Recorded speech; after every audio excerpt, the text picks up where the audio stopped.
Raiders tight end Darren Waller was interviewed by Brian McFadden and asked about his contract situation with the Las Vegas Raiders. What's good for Raiders fans is that he said he thinks talks are going good and he expects a deal to get done before the start of the season. But there was an interesting moment in this interview. One thing that really stuck out. Brian McFadden straight up asked Darren Waller, if there is not a deal done before training camp, will you hold out? Will you hold out? Will you not show up to practice? And here's what Darren Waller had to say. Won't miss any time training camp or anything like that, it's safe to say.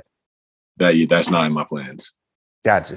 That is not in my plans, is what Darren Waller said to Brian McFadden. Will you hold out? Will you not show up to training camp if you do not get a deal done? That is not in my plans. That is not in my plans. Here's my thing. If you plan to show up no matter what, why not just say, yeah? Why not just say, yeah, I plan to show up. I plan to show up even if I don't have a deal done. But instead, what Darren Waller says is that is not in my plans. Now, I do think he's optimistic that a deal will get done. I do think the Raiders, in their best interest, will be to pay Darren Waller. But Darren Waller will command north of $15 million a year. You know that. He's one of the best tight ends in the NFL when he is healthy. And that statement, that's not in my plans, to me, it reminded me a little too much of Pete Carroll would ask if he was going to trade Russell Wilson in the offseason, and Pete Carroll said, it is not my intention. That is not my intention to trade Russell Wilson. That sounds very similar to that is not in my plans. That is not my plan. So I don't know what's going to happen, but we know July 18th is the start of training camp,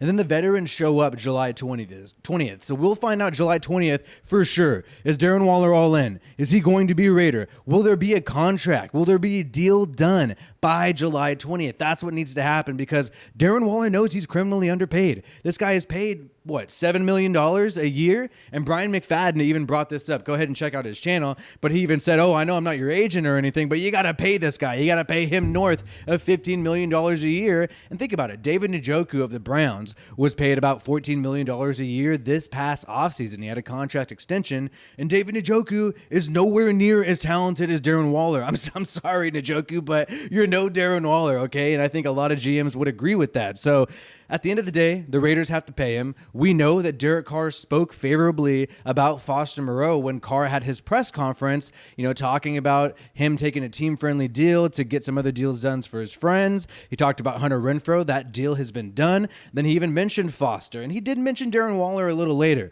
But if I'm going to be completely real, he mentioned Foster first. So it almost felt like to me that the priority was Foster Moreau. Who knows? Foster Moreau has had way worse injury problems than Darren Waller, and in my opinion, even though I think Foster Moreau is great, he's no Darren Waller. He's no Darren Waller, and I think that Devontae Adams-Darren Waller duo is something that you get once in a lifetime as a head coach, as a GM, and you can't let it pass you by. You got to take advantage of it while it's happening, so they got to get the deal done to make sure this guy plays, because look, He's smart. He's media trained. He knows how to answer questions. Darren Waller could have said, yes, I will show up regardless of my contract. But instead, because he's a smart guy, he gave himself some wiggle room, and he said that is not my plan. And hopefully the Raiders plan to pay this guy what he deserves because he's been the best offensive weapon and arguably the best player on this team since he became a starter in 2019. Straight up. Whether you disagree with certain things about him or whatever, whether you're upset because he got injured a little bit last year, whatever. He's been arguably the best player on the team since 2019. I really hope the Raiders get something done, and I really hope he shows up to training camp. This is WiFiWillie of the Raiders Rundown. Like this video if you haven't already. Subscribe for more Raiders content. Peace out, and I hope you have a good one.